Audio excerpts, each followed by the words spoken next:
The day I came home early and saw my mother ordering my wife to scrub the kitchen floor on her hands and knees while guests laughed in the next room, I realized my marriage wasn't the only thing being destroyed. My wife's dignity was to stick with me while I share my story, and if it touches you, don't forget to support our channel by hitting that subscribe button, dropping a like and sharing it with the people you care about. My name is Callum Mercer, and for most of my life I believed my mother could do no wrong. After my father died, she raised me alone. She worked hard, sacrificed everything for me, and always reminded me that family should stay together no matter what. So when my mother Patricia sold her condo and said she needed a temporary place to stay, I didn't hesitate. My wife Celine agreed too. She smiled and welcomed my mother into our home without a single complaint. At first everything seemed normal. Patricia cooked dinner sometimes and told old family stories. She acted sweet around me, always praising Celine for being helpful, but little things slowly started changing. Celine stopped laughing as much. She looked tired all the time. Some mornings, I would wake up and find her already cleaning the kitchen, while my mother sat at the table drinking coffee. If I asked about it, Celine would just smile and say she wanted to keep the house organized. I believed her then. My mother started making comments, small comments. At first, she folds towels wrong, she doesn't season food properly, she sleeps too late. No matter what Celine did, it was never enough. Still Celine stayed polite. She never argued, never raised her voice. She kept trying harder every single day, hoping my mother would finally accept her. But Patricia only became worse. One night I came home from work earlier than usual because a meeting got cancelled. The house was full of my mother's church friends. I heard laughter coming from the dining room, but something felt strange. Then I heard my mother's voice from the kitchen. Scrub it again, she snapped. You missed a spot. I walked closer quietly, and there was Celine on her knees scrubbing the kitchen floor with a rag while my mother stood over her like she was some kind of servant. My chest tightened. Celine looked exhausted. Her eyes were red like she had been crying. My mother noticed me first and suddenly her expression changed completely. Oh Callum, she said with a fake smile. Celine insisted on cleaning before dinner. Celine quickly lowered her head. It's okay, she whispered. But it wasn't okay. Not even close. For the first time, I noticed how thin Celine looked, how nervous she became every time my mother spoke, how her hands trembled while holding the rag, and suddenly all the little moments from the past few months started making sense. The silence, the sadness, the distance growing inside my marriage. That night while my mother laughed with her guests, I lay awake beside Celine pretending to sleep, but my mind kept replaying what I had seen in the kitchen. Something was very wrong in my house, and I was finally starting to see it. The next morning, I decided to pay closer attention. For months, I had ignored small signs, because I trusted my mother too much. I kept telling myself Celine and Patricia simply had different personalities. But after what I saw in the kitchen, I couldn't stop thinking about it. At breakfast, my mother acted completely normal. She smiled at me while pouring coffee. Good morning, sweetheart, she said warmly. Then she looked at Celine. The eggs are cold, she said sharply.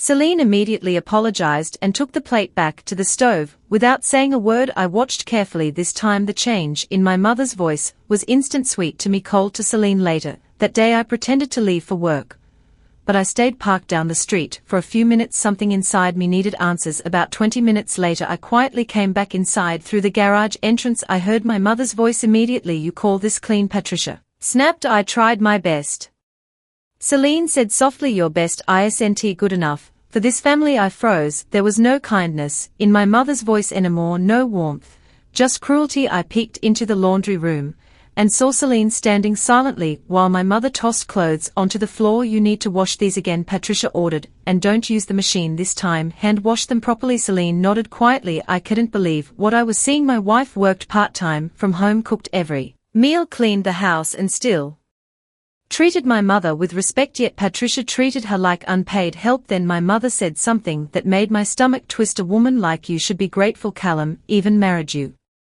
Celine looked down at the floor. I love your son, Patricia laughed coldly. Love doesn't make you worthy of him. I stepped back before they noticed me. My hands were shaking. That evening Celine barely spoke during dinner.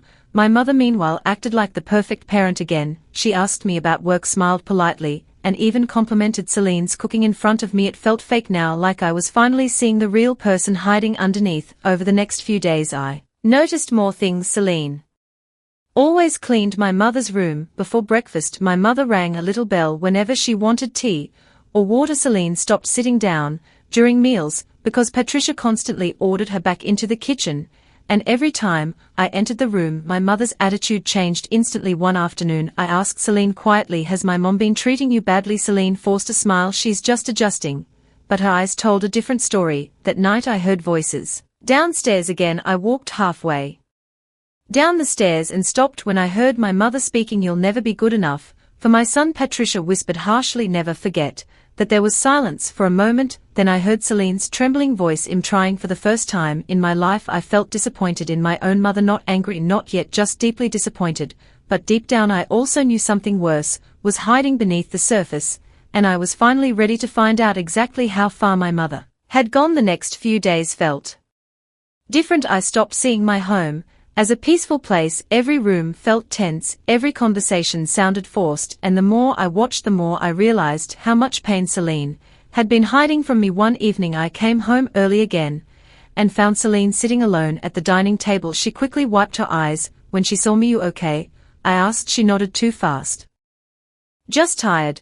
But I knew she had been crying before I could say more. My mother walked into the room. "Callum," Patricia said sweetly, "your wife forgot to pick up my medication today." Celine looked confused. "You never told me. You should know by now." Without asking, Patricia interrupted coldly. I noticed Celine immediately go silent again. That night I couldn't sleep. I kept thinking about how different Celine used to be before my mother moved in. She used to sing while cooking. She used to laugh at stupid movies with me on the couch. She used to talk about opening her own small clinic someday. Now she barely smiled. The next morning I decided to check our finances because something else had been bothering me. We had been spending more money lately, but Celine was careful with every dollar.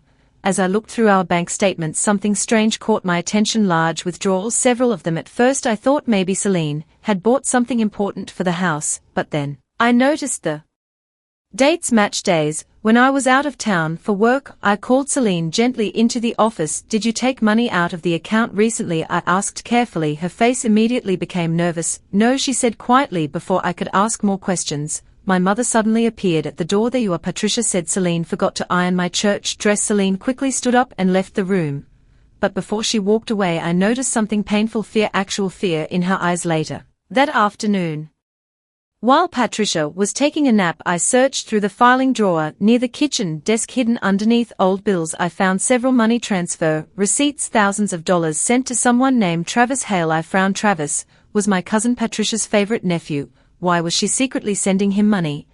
And why was it coming from my account? Then I found something else, a small jewelry receipt from a pawn shop seller named Celine Mercer. My chest tightened. That night, after Patricia went upstairs, I quietly asked Celine about it. At first she denied everything, but eventually she broke. "I sold my grandmother's bracelet," she whispered. What? I stared at her. "She needed help paying medical bills," Celine said softly. "Your mother said she didn't want to stress you." I felt sick. "That bracelet belonged to your grandmother." Celine looked down. "Your mom said family helps family." Suddenly everything became clearer. Patricia wasn't just controlling Celine emotionally, she was using her, taking advantage of her kindness, and Celine kept allowing it because she didn't want to come between me and my mother. That realization hurt more than anything else. My wife had been protecting my relationship with my mother while suffering alone in silence. That night after everyone went to bed I sat alone in the dark living room thinking about everything I had discovered. Then an idea came to me. If my mother was hiding this much already, what else was she hiding? The next morning before leaving for work I placed a small recorder underneath the kitchen cabinet, and for the first time in my life I prepared myself to hear the truth about my own mother. The entire day at work I couldn't focus. My hands kept reaching for my phone, tempted to go home early and confront my mother immediately, but I stopped myself. I needed the truth first, real proof, not just suspicion. That evening after everyone went to sleep I quietly took the recorder from under the kitchen cabinet and locked myself inside my office for a few seconds. There was only silence, then voices. My mother's voice came first. "Why are you sitting down?" Patricia snapped. "The dishes aren't finished. I cleaned everything already," Celine said softly. "Then clean it again." I felt my jaw tighten. The recording continued. For hours my mother criticized everything Celine did, the way she cooked, the way she folded towels, even the way she walked around the house. Nothing was good enough. Then Patricia laughed coldly and said something that made my blood boil. "You should be thankful I let you stay in this family." There was silence before Celine answered quietly, "I never wanted problems. That's because weak women avoid conflict," Patricia replied. I leaned back in my chair stunned. This wasn't normal family tension. this was emotional abuse. Then the worst part came. I heard Celine crying softly in the background, not loud crying, the kind of crying someone does when they feel completely defeated, and my mother kept going. Callum would have had a better life with someone else, Patricia said cruelly. A woman with class, a woman from a better family. I covered my mouth with my hand. Every word felt like a punch to the chest. Then Celine whispered something so broken it nearly shattered me. I'm trying my best to make everyone happy, my mother answered immediately. You'll never succeed. I stopped the recording for a long moment. I just sat there staring at the wall. I couldn't believe this had been happening under my own roof. While I stayed blind to it, memories started replaying in my head differently now. Every tired smile Celine gave me, every time she said I'm fine, every quiet dinner, every forced apology. She had been drowning emotionally, while I stood there doing nothing. I hated myself for not seeing it sooner. The next morning I watched my mother closely. During breakfast she smiled at me warmly. Did you sleep well? I stared at her for a second. Too long. Yes, I finally answered. Then she turned toward Celine. You burned the toast again. Celine immediately apologized, and just like that Patricia switched personalities again. Sweet mother. Cruel tyrant. I suddenly realized she knew exactly what she was doing. That afternoon I checked our bank account again. More money was missing this time. I followed the transactions carefully, and there it was, another transfer to Travis Hale. I called the bank quietly and confirmed the withdrawals were made using my mother's access card, a card I had trusted her with months ago to buy groceries and necessities. Instead she had been stealing from us, using our money while treating my wife like garbage. I felt anger building inside me now, real anger, but I stayed calm, because people like Patricia only panic when they lose control, and I was finally starting to take control back. That evening my mother sat in the living room bragging on the phone to one of her friends. Some women are only useful if you keep them disciplined, she laughed. I looked over at Celine. She kept her eyes down and stayed silent like she always did, but this time I noticed something else. She looked exhausted, not physically, emotionally exhausted, like someone who had been fighting a battle alone for far too long. And in that moment I made myself a promise. My mother was going to answer for everything she had done. She just didn't know it yet. Over the next week I stayed quiet. I didn't confront my mother. I didn't tell Celine about the recordings either. I needed more evidence before making a move. Patricia had spent her whole life manipulating people. If I accused her too early she would twist the story and make herself the victim again. So I watched, and what I saw made me angrier every day. My mother treated the house like it belonged to her. She ordered Celine around from morning until night, while pretending to be weak and helpless. Whenever I was nearby, one afternoon, I came home and heard Patricia yelling from upstairs, "Where's my sweater?" Celine's tired voice answered from the laundry room. "I washed it this morning." "Well, iron it again, it still looks wrinkled." I walked upstairs quietly and saw Celine carrying a heavy laundry basket, while my mother sat comfortably on the bed scrolling through an old magazine. Patricia noticed me and instantly changed her tone. "Oh, sweetheart," she said with a smile. "Celine insists on doing too much around here." Celine lowered her eyes again. I was beginning to hate that look on her face, the look of someone trying to survive another day peacefully. That evening while Patricia was out at church, I finally sat beside Celine in the kitchen. "You don't have to keep protecting her," I said softly. She froze for a second. I thought she might tell me everything, but instead she shook her head. "Your mother's been through a lot." I stared at her in disbelief. Even after all the cruelty, she was still defending Patricia. Then I noticed something on her wrist, a small red mark. Where did that come from? Celine quickly pulled her sleeve down. "It's nothing," but deep inside I knew it wasn't nothing anymore. Later that night I checked the family group messages on my phone. Several relatives had been making strange comments lately. "Take better care of your mother. Patricia deserves respect after all she sacrificed. Older women shouldn't be treated badly in their son's home." My stomach tightened. My mother had been lying to the family.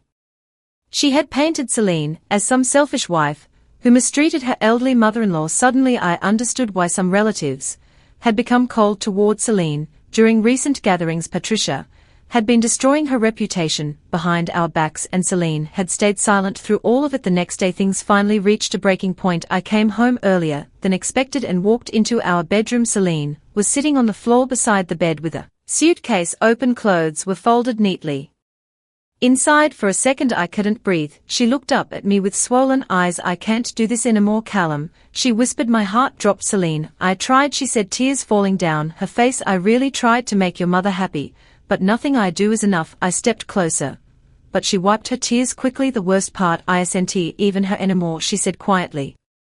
It's that you never saw what was happening to me." Those words hit harder than anything else, because she was right. I had failed her while she suffered every single day. I kept choosing comfort over truth. Celine zipped the suitcase slowly. "I love you," she whispered, "but I'm disappearing in this house," and for the first time in my life I realized I was moments away from losing the best person I had ever known. I stood there staring at the suitcase, feeling like the ground had disappeared beneath me. Celine avoided my eyes as she picked up a sweater from the bed and folded it carefully into the bag. Her hands were shaking. "Please don't go," I said quietly. She let out a tired laugh that didn't sound happy at all. "You didn't say that before." Those words hurt, because they were true. For months I had watched pieces of my wife slowly break apart without truly stepping in. I kept hoping things would improve on their own. I kept making excuses for my mother because facing the truth felt uncomfortable, but now the damage was standing right in front of me. "I know everything," I finally said. Celine stopped moving slowly. She looked up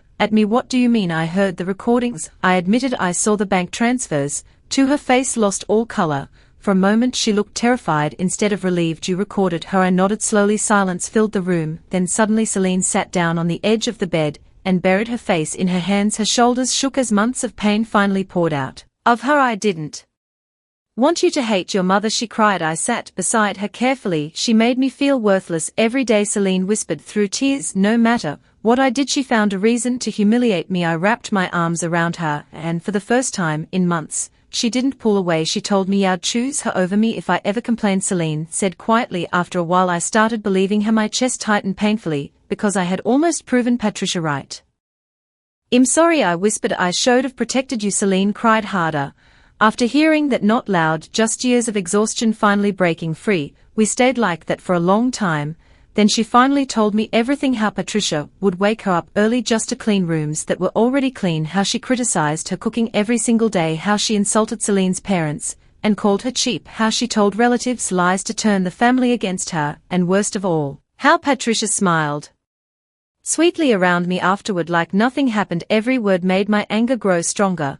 But underneath the anger was guilt, deep guilt, because my wife had suffered alone inside our home, while trying to protect my relationship with my mother. When Celine finally calmed down, she looked at me with red, tired eyes. "What happens now?" I looked toward the bedroom door downstairs. I could hear my mother moving around the kitchen like everything was normal, but things were not normal anymore. "She's not going to control this house anymore," I said firmly. Celine looked nervous, immediately calm.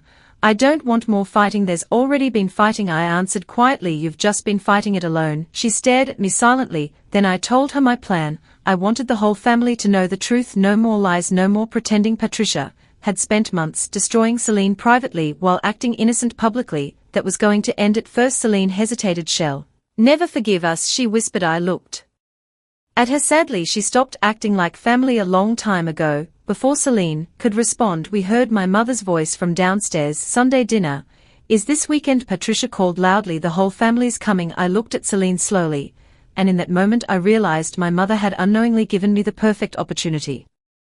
The next few days felt painfully long. Every time I looked at my mother I had to pretend everything was normal. I forced myself to act calm, while anger burned inside me. Meanwhile Patricia walked around the house confidently, completely unaware that her lies were about to collapse. Sunday dinner was only 2 days away, and my mother was treating it like some grand event. She spent hours planning the menu and calling relatives. I overheard her speaking proudly on the phone to my aunt. "I just want this family together again," Patricia said sweetly. "Things have been difficult because of Celine, but I'm trying my best." I nearly laughed at the fake sadness in her voice. Celine heard it too. I saw the pain on her face.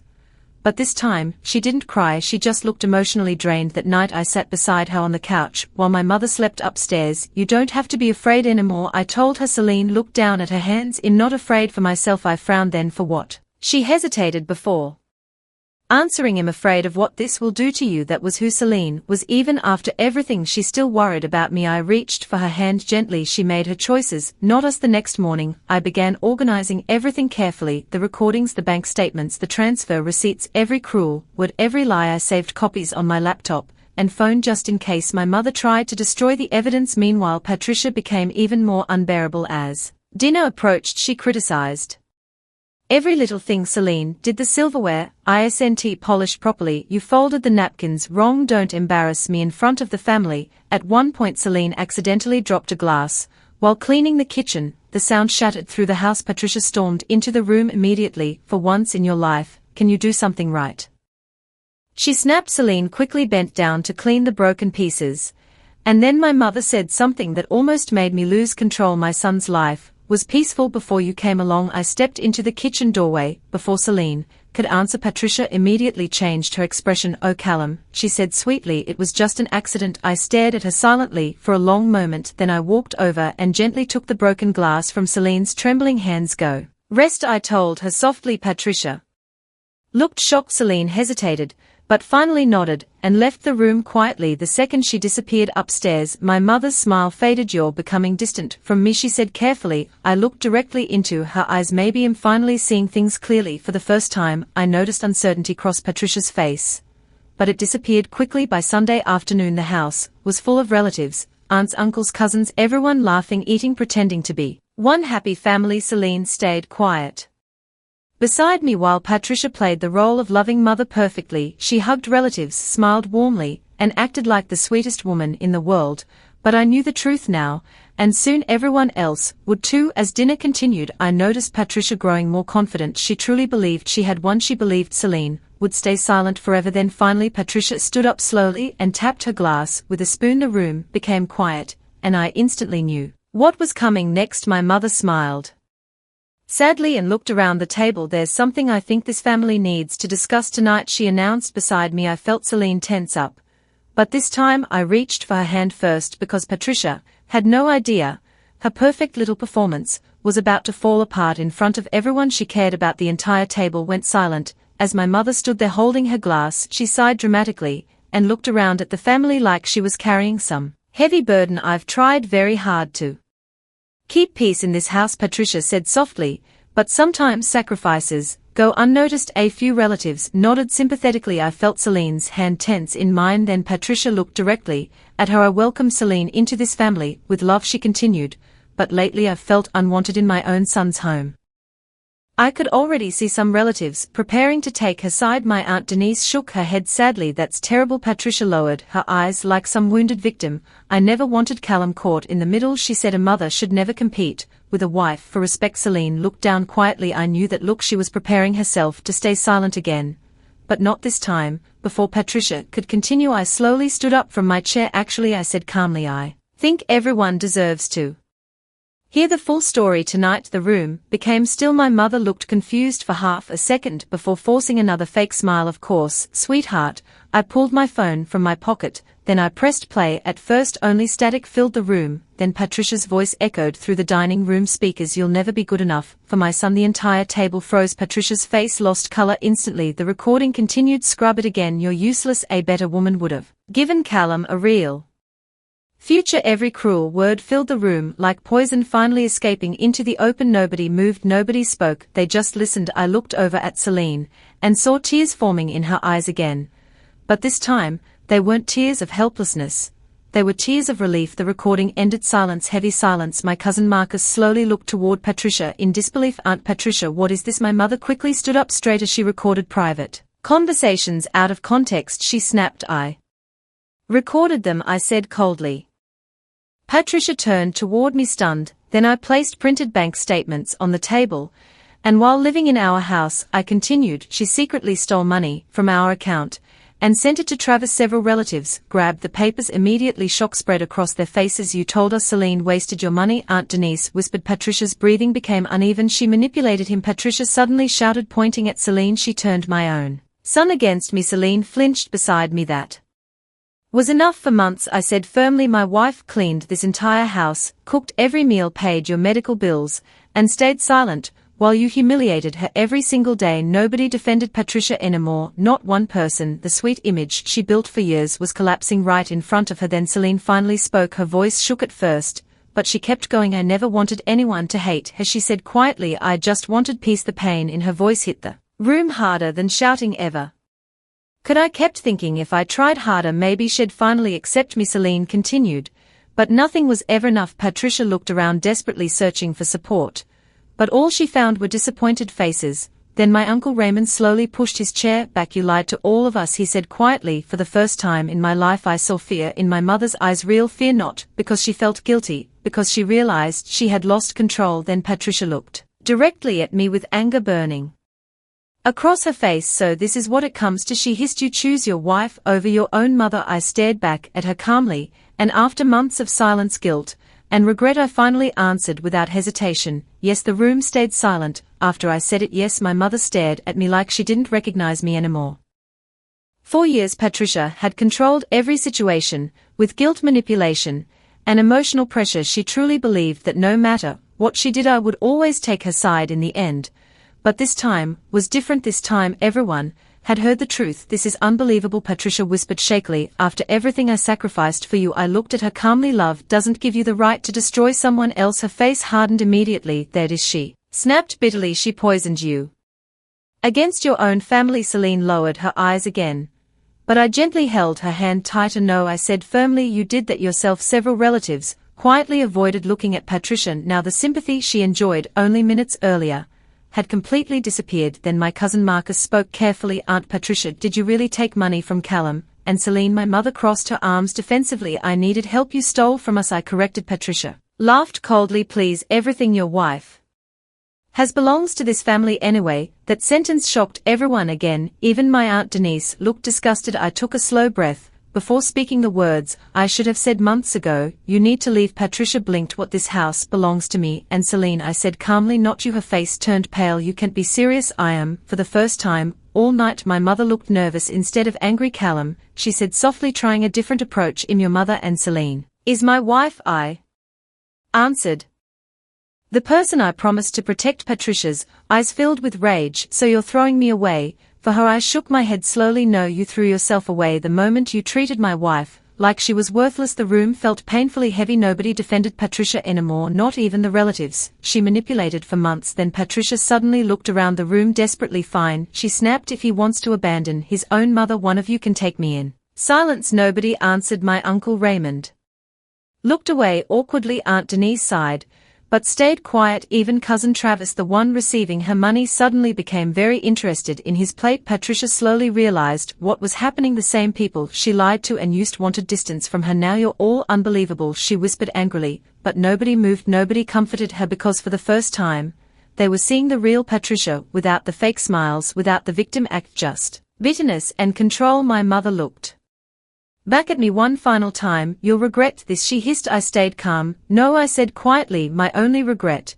is not stopping you sooner." Patricia's eyes filled with tears, but they didn't feel genuine anymore. They felt angry, humiliated, not sorry. She stormed upstairs and began throwing her belongings into suitcases. The entire family sat in uncomfortable silence downstairs while we listened to drawers slamming and hangers crashing. Celine sat beside me quietly, then softly, almost like she couldn't believe it herself, she whispered, "You really chose me." I looked at her tired face and felt guilt hit me all over again. "I should have done it sooner," I admitted. About 20 minutes later Patricia came downstairs, dragging 2 heavy suitcases behind her. Nobody rushed to help, nobody stopped her. She paused at the front door and looked back at the family one last time, waiting for someone to defend her. No one did. Then her eyes landed on Celine. For a second I thought she might apologize, but instead Patricia said coldly, "Don't think this makes you special." Celine didn't answer. She didn't need to anymore. My mother opened the front door and walked out into the night alone, and for the first time in a very long time our house finally felt quiet after that night. Everything in the house felt different, not loud, not tense, just quiet in a way that finally felt safe. For the first few days Celine barely spoke. It wasn't sadness anymore, it was exhaustion, like her body was finally allowed to rest after being under pressure for too long. I noticed she would sit near the window in the mornings, just holding a cup of tea, without rushing anywhere. No footsteps following her, no commands, no criticism, just silence, peaceful silence. I tried to make things better in small ways. I cooked breakfast when I could. I cleaned without waiting for anyone to tell me what to do. But more than anything I just stayed close to her, because I knew trust doesn't come back quickly after it's been broken. One evening Celine finally spoke. While we were sitting in the living room, "I forgot what it feels like to breathe properly in this house," she said softly. I didn't answer right away, because I understood what she meant. A home is supposed to feel safe. Hours hadn't felt like that for a long time. Days turned into weeks. Celine slowly started smiling again. But it was different now, not forced, not careful, real. She began cooking again, not out of pressure, but because she wanted to. She even started talking about going back to her nursing work part-time, the same dream she had quietly buried during everything that happened. I encouraged her every step of the way, but the guilt inside me didn't disappear. One night I sat beside her on the porch and said it out loud. I should have seen it sooner. I admitted I let you go through all of that alone. Celine shook her head gently. I stayed because I loved you, she said. Not because I had no choice. That hit me harder than anything else, because she wasn't blaming me. Even after everything, she still chose kindness. A few weeks later, we got a letter from Patricia. She was staying with a distant relative, but the message wasn't an apology. It was a list of complaints. How unfair everything was, how she had been disrespected, how we had turned the family against her. I didn't even finish reading it. I folded it and put it away, because I finally understood something important. Some people don't change just because the truth is shown to them. They just find new ways to justify themselves. Life moved on slowly after that. The relatives who once believed Patricia began treating Celine differently. Some even apologized quietly for assuming things without asking. Celine never held grudges. She just nodded and moved forward, and that was when I realized something else. Forgiveness doesn't always mean forgetting the past. Sometimes it just means refusing to let it control your future. One evening I found Celine in the kitchen again, but this time, she was humming softly while cooking dinner. No fear, no tension, just calm. I leaned against the doorway and watched her for a moment. She noticed me and smiled for the first time in a long time. It reached her eyes completely. This feels like home again, she said. I walked over and stood beside her. No, I replied softly, now it actually is. And in that quiet kitchen, without shouting, without fear, without control, we finally got our life back.